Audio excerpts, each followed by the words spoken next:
Shivananda Lahiri, Shloka number 21. धृतिस्तम्भाधारां दृढगुणनिबद्धां सगमनां विचित्रां पद्माढ्यां प्रतिदिवससन्मार्गघटितां स्मरारे मच्चेतस्फुटपटकुटीं प्राप्य विशदां जय स्वामिन् शक्त्या सह शिवगणैः सेवितविभो. अन्वय. हे स्मरारे, हे स्वामिन्, हे विभो शिव गणैः सेवित धृति स्तंभाधारां दृढगुणनिबद्धां सगमनां विचित्रां पद्माढ्यां प्रतिदिवस सन्मार्ग घटितां विशदां मच्चेतस्फुटपटकुटीं प्राप्य शक्त्या सह जय. In the previous shloka, Sri Shankara asked Parameshwara, I am unable to keep my mind, which is like a monkey, in my control. You please bind this mind to yourself and keep it focused on to your lotus feet.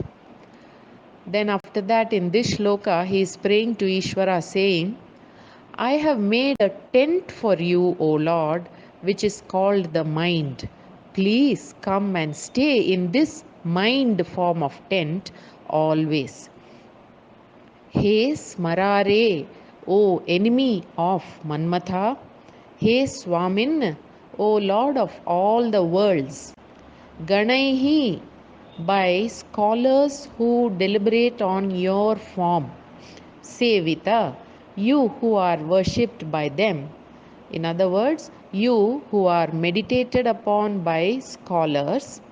Hey Vibho, and you, Lord, who pervade all that is here, that is omnipresent Lord.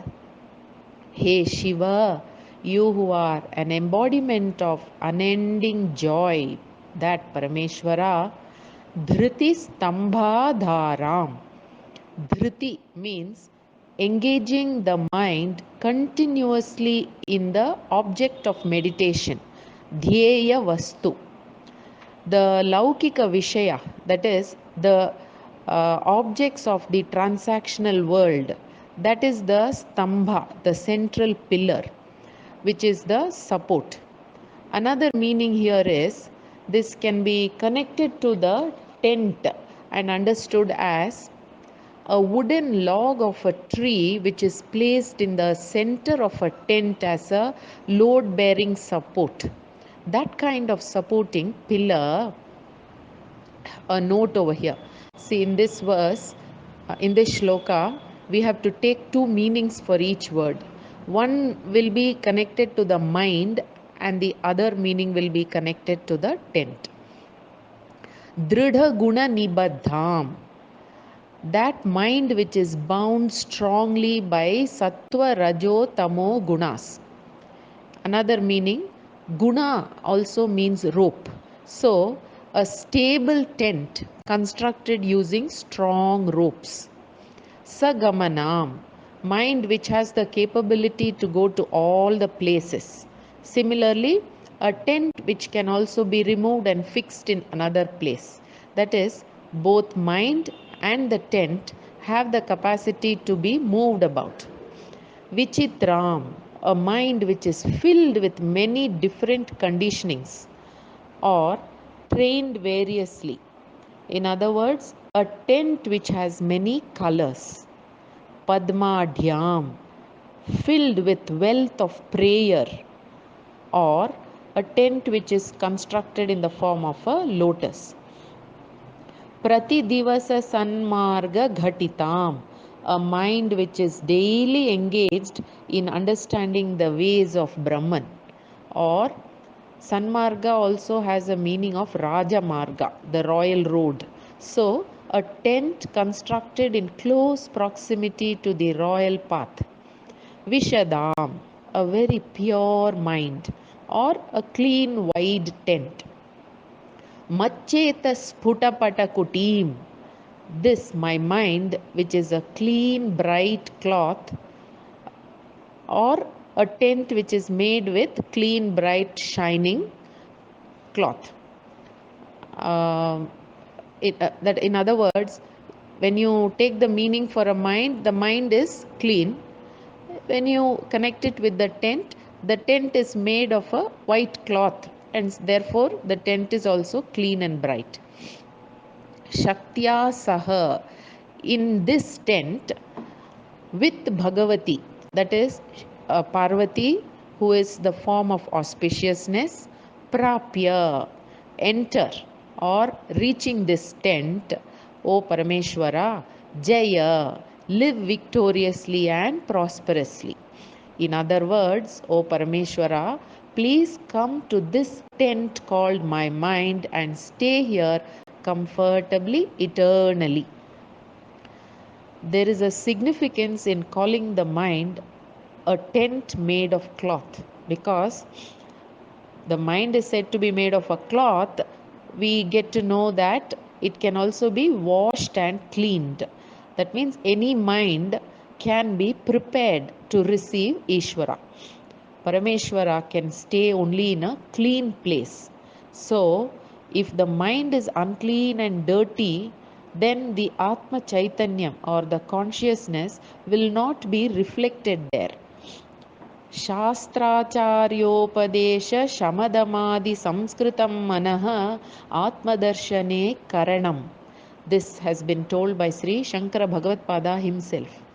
That is, a mind, when prepared or conditioned by learning Shastra, listening to and practicing the messages of a Guru, subsequently gaining value for the values of Shama, Dama, Shraddha, etc., such a mind will become an instrument reflecting the Atma or Self. In other words, only a mind filled with values will reflect the Self. So, cleaning and preparing the mind is the result enjoyed by a study of Shastra.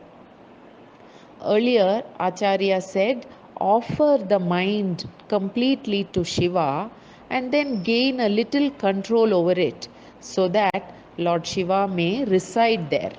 That's why in this shloka he has used 4 different words of address.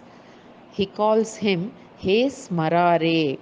This word implies one who will come to live in a clean mind because he is an enemy to worldly desires. It also implies that one who destroyed Manmatha itself can win over everything. Then, He Swamin. This implied that he is independent because he is the Lord of all that is known and unknown. Then, He Vibho implies he, the Lord, is everywhere. He Shiva implies that the Lord is the form of Ananda. That is, he is Ananda Swarupa. In this way, when Shiva of such nature is meditated upon, naturally the mind will become clean and all the content of Shastra and the words of Guru will stay in the mind, leading us on the right path of living. Thus, with the use of adjectives and by explaining the ways of the mind, how we can spiritually mature by ourselves has been shown by Sri Shankara. Sri Krishna also has said the same in Bhagavad Gita as Atmana Atmanam Uddharet, that is, uplift the self by yourself. Sri Shankara has shown us the way to practice Bhagavan's message. Explanation for this verse is concluded here. Shivananda Lahiri, Shloka number 22. प्रलोभाद्यैरर्थाहरणपरतन्त्रो धनिगृहे प्रवेशोद्युक्तः सन् भ्रमति बहुधा तस्करपते इमं चेतश्चोरं कथमिह सहे शङ्कर विभो तवाधीनं कृत्वा मयि निरपराधे कुरु कृपाम्. अन्वया. हे तस्करपते, हे शंकरा, हे विभो, प्रलोभाद्यैः अर्थाहरणपरतन्त्रो अयं चेतश्चोरं धनिगृहे प्रवेशोद्युक्तः सन् बहुधा भ्रमति. अयम् इमं चेतश्चोरं कथं सहे इह तव अधीनं कृत्वा निरपराधे मयि कृपां कुरु. Here Shankara very beautifully surrenders the mind to Ishvara. With great effort, I am trying to focus my mind on Brahmachintanam, that is absolute truth. So said Shankara in the previous shloka. Then he says here, yet in spite of trying so hard to remain with the truth, like a thief, this mind is again and again straying back to desires and is prompted by greed and other evil tendencies. I am unable to contain this unsteady mind. So, hey Shiva, you only please accept and take over this mind, says Sri Shankara here. Hey Taskarapade. Taskara means thief. So here the Lord is addressed as, O leader of the thieves. He is a thief because the Lord steals our mind, and it is He who knows the ways of all the thieves, and therefore He is addressed as the leader of the thieves. So Sri Shankara is asking none other than the Lord Himself, O you leader of the thieves, Shiva. Then, Hey Shankara, O Lord, you are the one who gives happiness to all the devotees. Hey Vibho, you are omnipresent, all pervading. Pralobhadhyaihi. Pralobhana means instigating desire or creating desire, giving the tendency to cheat, etc. Like this, all the different evil tendencies to name, like promising the wealthy ways of gaining more wealth, thereby making them greedy, then causing the wealthy to part with their money or make them to take too much loan which they cannot return on time, etc. Like this, different ways of misappropriations of wealth. Arthaharana Paratantra. Artha means wealth, Aharana means extracting, Paratantra is to be enslaved. So, being constantly enslaved to extracting wealth. I am this Chetas Choraha, this thief called mind, Dhanigrihe, in the houses of the wealthy and rich, Praveshodyukta San, being determined to gaining entrance, that is, it makes all the effort to enter the house of the rich. Bahudha, in different ways. Brahmati, it is roaming about. Imam, this mind with this kind of evil qualities. Chetas Choram, thief called mind. Katham Sahe, how can I endure? In other words, how am I supposed to manage this mind thief? Iha, now at this time, Tava, your, Adhinam, under your control, Kritva, bringing it or keeping it, Niraparadhe, not having committed any error at all, Mai, in that me, Kripam, compassion, Kuru, please bestow. This is the prayer by Sri Shankara to the Lord. The wrong, unacceptable actions I did not do, but it is this mind which did so. No matter how much I try, this mind keeps committing mistakes, overcome by greed, anger, passion, hatred, etc. I am unable to manage this mind. So you only now take it under your control, says Sri Shankara as prayer to Lord Parameshwara. In this shloka, the mind is called as a thief. So, who should discipline a thief? Naturally, the leader of thieves. Now, giving this meaning, Sri Rudram has a salutation as Stenanam Pataye Namaha. Stena means thief. So, Stenanam Pataye means the leader of thieves. Namaha, salutation unto him. Therefore, the thief called mind, Chitta Choraha, if handed over to the leader of thieves, Stenanam Pati, then that mind will be able to mend its sinful, evil tendencies. With this thinking, Sri Shankara says, in this matter, there is no mistake of mine. I am not guilty in any way. So, Hey Shiva, shower your grace on me by taking over this mind and causing it to remain committed to Brahmachintanam. Hey Shankara.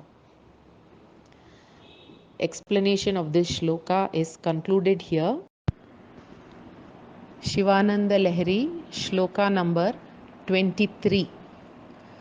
करोमि त्वत्पूजां सपदि सुखदो मे भव विभो विधित्वं विष्णुत्वं दिशसि खलु तस्याः फलमिति पुनश्च त्वां द्रष्टुं दिवि भुवि वहन् पक्षिमृगताम् अदृष्ट्वा तत्खेदं कथमिह सहे शङ्कर विभो.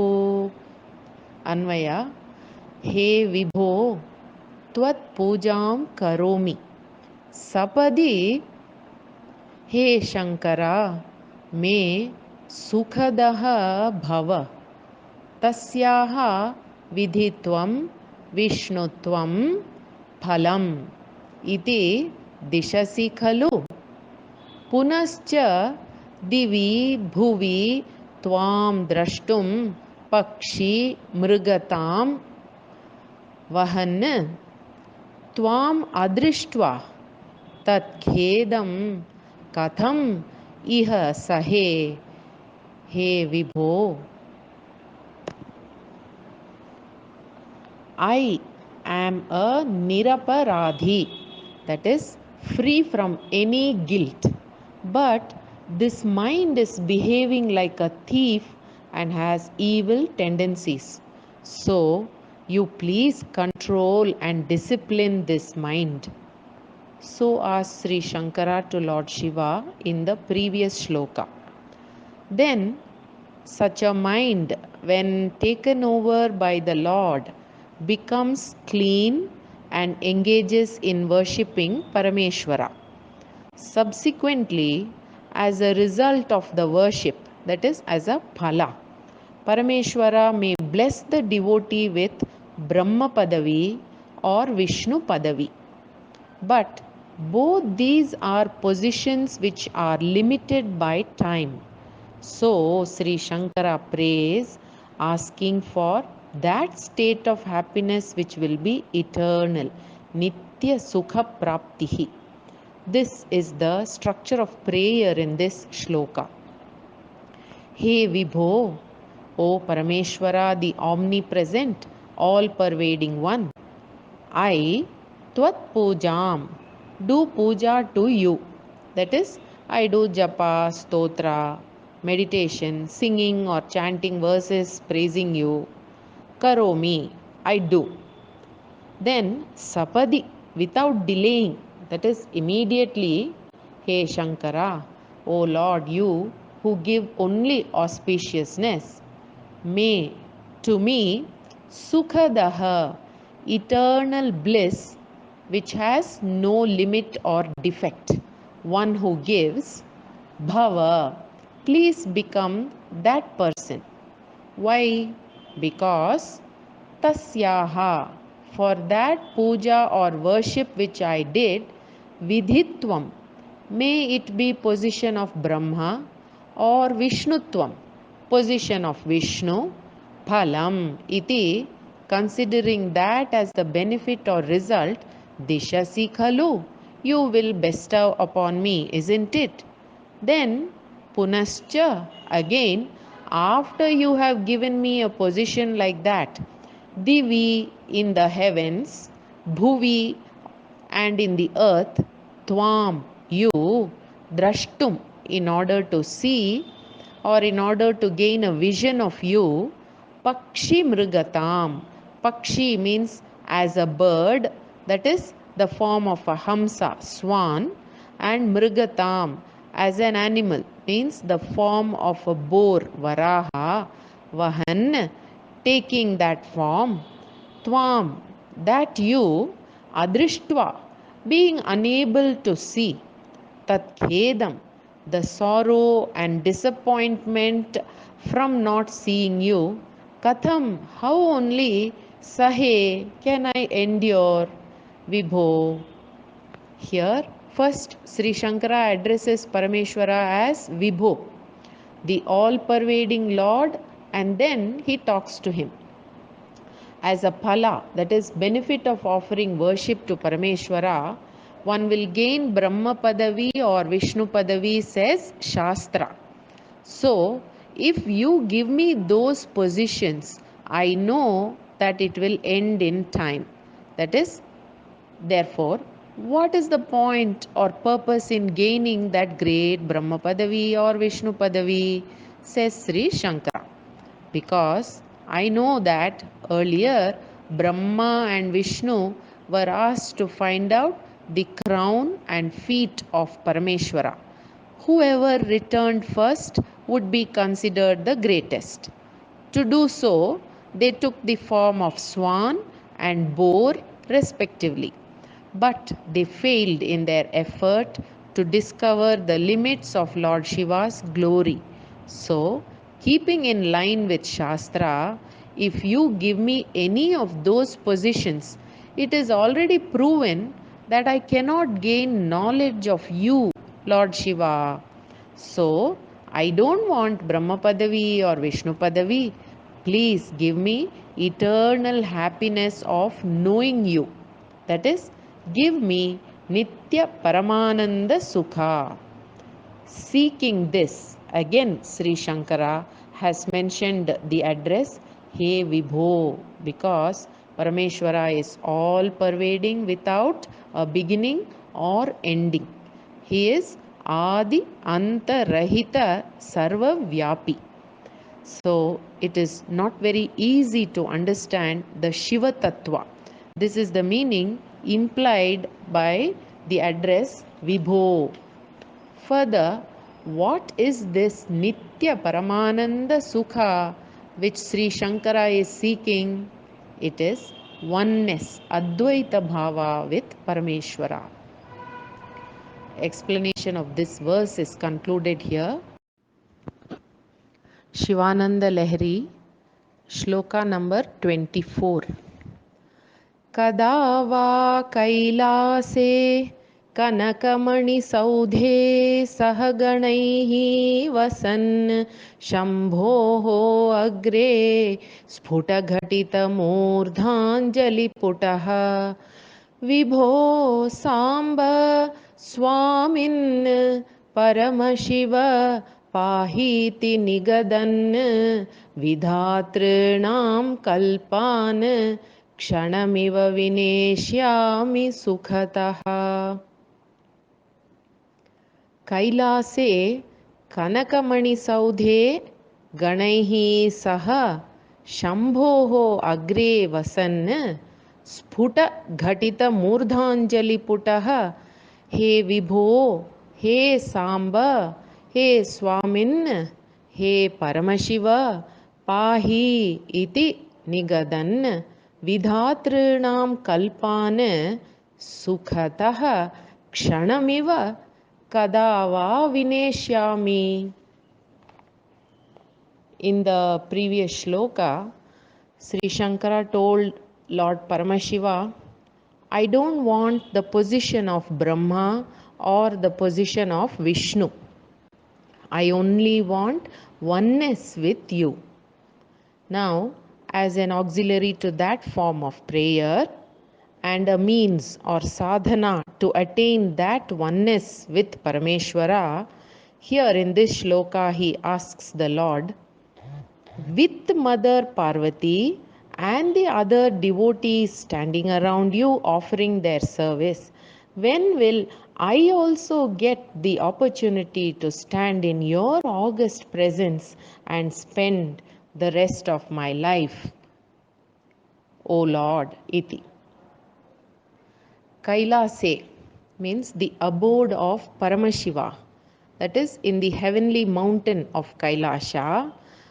Kanakamani Saudhe, in the mansion built with gold and precious stones, Ganaihi Saha, living with the Pramatha Ganas or Shiva Ganas, in other words, Shiva's attendants. Shambhoho, Lord Paramashiva's, Agre, in front of him, Pasan, living, Sputaghatita Murdhanjali Putaha, as one in direct presence of praying with hands folded above the head. Hey Vibho, O the all-pervading one. Hey Samba, O Lord with Parvati. Hey Swamin, O Lord of all the worlds. Hey Paramashiva, O the ultimate auspicious one. Pahi, please protect me. Iti, in this way, Nigadan, telling loudly, Vidhatrunam, of many Brahmas, Kalpana, the long time period called Kalpa, Sukhatah, in happiness, Kshanamiva, like as though it ended in a moment itself, Kadava, when only, Vineshyami, I will live and spend or pass the time like that. Now, Mount Kailasa is the living abode of Lord Paramashiva, and trying to describe that is not very easy. A golden mansion studded with bright, precious gems, and in that mansion resides Paramashiva, surrounded by his attendants called Pramathaganas, and Mother Parvati is seated with him. Standing in front of such great Parvati Paramashiva, with two hands folded stretched above the head, addressing the Lord as Hey Samba, Hey Vibho, Hey Swamin, Hey Paramashiva, like this continuously, and having such direct vision of Parvati Parameshwara for many Brahma Kalpas, and yet feeling that all that Brahmakalpa of vision ended in a moment itself. Such experience, when will I ever get to live through? Or when will the great Paramashiva fulfill this desire of mine? Is the structure of prayer by Sri Shankara Bhagavatpada in this shloka. The creator Brahmaji's one daytime is called a kalpa. Also, his one night time is also called as kalpa. When 4 yugas are repeated 1000 times, it is known as Brahmaji's one day. In that span of time, the period of 14 manus takes place. Krita Yuga is 4800 divine years. Treta Yuga is 3600 divine years. Then Dwapara Yuga is 2400 divine years. and Kali Yuga is 1200 divine years. Now, let us dwell on this concept of time. When you blink the eye 15 times, it is called one Kashtha. 30 Kashthas is equal to one Kala. 30 Kalas will be equal to one Muhurta. And in that Muhurta, 15 Muhurtas are said to be one night and 15 Muhurtas are said to be one day. So together 30 Muhurtas makes one full day. That which is 1 month for humans is 1 day for Pitrudevatas. And in that, Shukla Paksha, that is fortnight leading to full moon, Paurnami, is daytime, and Krishna Paksha, the fortnight leading to Amavasya or new moon, is night time. 30 months of humans is equal to 1 month for Pitrudevatas, which means 360 months of humans will be equal to 1 year for Pitrudevatas. 100 years of humans will be equal to 3 years for the Pitras. 1 year of humans will be equal to 1 day for Devatas, and in that Uttarayana is daytime and Dakshinayana is said to be night time. 30 years of humans is said to be equal to 1 month for Devatas. 100 years of humans will be equal to 3 months and 10 days for Devatas. 360 years of humans will be equal to 1 year for Devatas. 36,000 years of humans will be equal to 100 years for Devatas, which means 360,000 years of humans will be equal to 1,000 divine years. So divine means Devata Varsha here. In such divine years, the 4 yugas are calculated. That is, which was mentioned in the beginning. 4,800 Krita Yuga, 3,600 is Treta, 2,400 is Dwapara, and 1,200 divine years is Kali Yuga. Now this kind of 4 yugas, when they have occurred 1,000 times, then that is called one Kalpa. That's only a day for Brahma, and the similar time span is for Brahma 1 night. So at night, all the beings are said to be in a state of rest, that is Laya. So at the completion of such 1,000 nights of Chaturyuga, Brahma again creates. After 1,000 kalpas are completed, it means Brahma has spent 1 year. So 8,000 years will be one Brahma Yuga. 30 day-night kalpas will be Brahma's 1 month. Presently, we are living in Brahma Kalpa's 28th day named Shweta Varaha Kalpa, which means now Brahma has spent 50 years and we are in his 51st year, 1 month, 28th day. In that day times, first Yama. And this is known as Shweta Varaha Kalpa. This was an introduction to time or Kala. With this, explanation for today's shloka is concluded. Shivananda Lahiri, shloka number 25. स्तवैर्ब्रह्मादीनां जय जय वचोभिर्नियमिनां गणानां केलिभिः मदकलमहोक्षस्य ककुदी स्थितं नीलग्रीवं त्रिनयनमुमाश्लिष्टवपुषं कदा त्वां पश्येयं करधृतमृगं खण्डपरशुम्. अन्वय.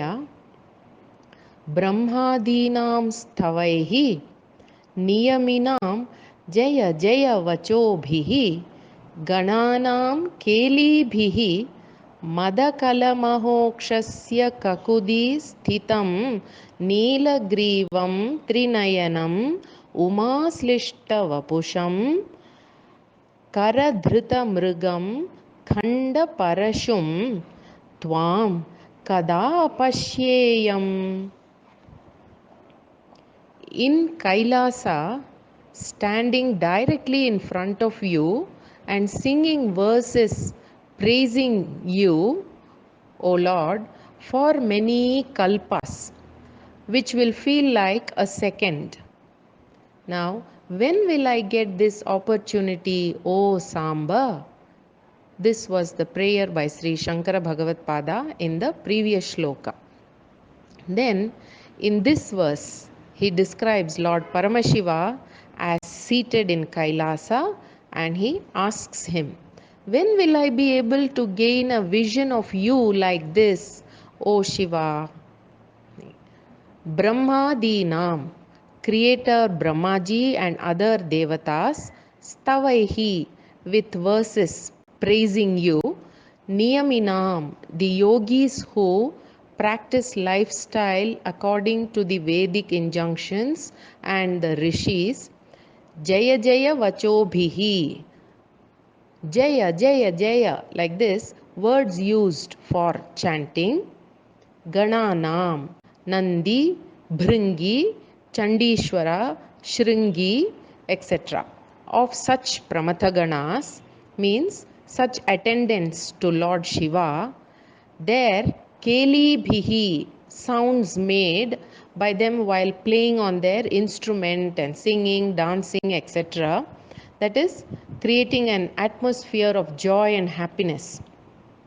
Madakala Mahokshasya, the bull or Vrishabha, making pleasant sounds in ecstasy, Kakudi, on the hump of this bull's neck, Sthitam, seated, Neela Grivam, the one who has a blue neck region, Trinayanam, one who has 3 eyes, Umaslishta Vapusham, one whose body is embraced by Uma, Karadhrita Mrigam, one who is holding the deer in his hand, Khanda Parashum, one who is holding the axe in another hand, Tvam, that you, Kada, when will I, Pashyeyam, see you. This beautiful form of yours, O Shiva, when will I get to see? Sri Shankara is beautifully describing a scene in Kailasa. There is an assembly of Lord Shiva in the mountain of Kailasa. In that assembly, Mother Uma is seated embracing Paramashiva, and they are both seated on the hump of the bull Nandi. Then he, Parameshwara, is holding a deer in one hand, an axe in another hand, and the bull Nandi on whom Parameshwara is seated is making pleasant sounds in ecstasy. Brahma and other devatas are singing verses praising the blue-necked Neelakantha, Lord Shiva. The rishis and other yogis are loudly chanting words of Jaya, Jaya, Jaya. The Pramathaganas are playing their own instruments, making Lord Shiva very happy. Such a resplendent form of Parvati and Shiva, when will I be able to see? Is Sri Shankara Bhagavad Pada's desire expressed in this prayer. There are 6 types of stotras, that is, verses sung in praise of Ishvara is classified into 6 forms. Namaskaraha tathasischa siddhantoktif parakramaha vibhutif prarthanascheti shadvidham stotra lakshanam. verses in the form of offering salutations, namaskara, then verses in the form of seeking Ishvara's blessings, Ashirvada, then verses expressing logical conclusions of Shastra, Siddhanta, then verses explaining the valor of Paramatma, Parakrama, then verses explaining Ishvara's lordship and his distinct nature, that is Vibhutihi, and verses seeking something as prayer, that is Prarthana. Like this, Stotra is of 6 types. Of these, the very first verse which we saw in Shivananda Lahari, starting with Kalabhyam and ending as Natiriyam, this is set in the form of salutation, Namaskara. An example of the Ashirvada form is the first verse in Subramanya Bhujanga, which says Sadabala Rupapi Vignadri Hantri, and then it ends as Vidhattam Shriyam, which means seeking blessings. Then an example for Siddhanta will be, we will see in Shivananda Lahari itself later a verse beginning with Ankolam Nijabija Santatihi. In that verse, Sri Shankara Bhagavad Pada's philosophy is established. That is, the oneness or Advaita Bhava of Jivatma Paramatma is expressed in that verse. Then, Parakrama. Traivedyam Hridyam Tripurahara Madhyam. In that shloka, Lord Shiva's valor was explained. Also, in another verse, the courage in Lord Shiva is mentioned while narrating the episode in which he drank poison. These are stotras explaining valor and courage of the Lord. Then Vibhutihi means greatness of Lord Shiva. For example, Ashtamurti Shiva, that is, in the form of Ashtamurti, how Lord Shiva is always helping the Jivatmas is mentioned. Then the description called Prarthana. There are many examples for this. One is Manaste Padabje Nivasatu. May this mind reside in your lotus feet all the time, O Shiva. This is a verse in the form of prayer. Of these, in this verse 25, we can see the greatness, Vibhuti of Ishvara explained. Because it has been said that Brahmaji and other devatas, all of them offer prayer to Parameshwara, it implies that there must be something very great and significant about Ishvara. Brahma and Vishnu themselves once asked this question to Parameshwara himself. They asked him, what is the detailed definition and description of Panchakritya Shiva? In reply, Lord Shiva says, my Panchakritya is the 5 activities which I perform. Understanding Panchakritya is very difficult, but yet I trust you and so I will explain, said Lord Shiva. Those Panchakritya are Srishti, Sthiti or Palana, Samhara, Nigraha and Anugraha. These are only known as Shiva Panchakritya. Let us take a look at each of these. Srishti means causing the creation to come into existence actively. The universe thus created is sustained and protected harmoniously, which is called Sthitihi. Then dissolving such a universe is called Samhara. The beings who follow the wrong path, disciplining them and leading them to the right path is called Nigraha. This is also known as Tirobhava by some. Now, to the evolved, matured beings, giving freedom from the Jagat or universe is the 5th activity called Anugraha. So, all these take place because of Lord Shiva. No one other than Shiva can perform any of these activities. Srishti, Sthiti, Samhara, Nigraha. These 4 are connected with the Jagat or universe, and these are in the form of changes seen in samsara. Now the fifth kritya called anugraha is a means or sadhana to mukti, that is liberation from a life of birth and death. This liberation is oneness with Shiva. These five krityas of Shiva can be seen in the five gross elements, that is Panchabhutas.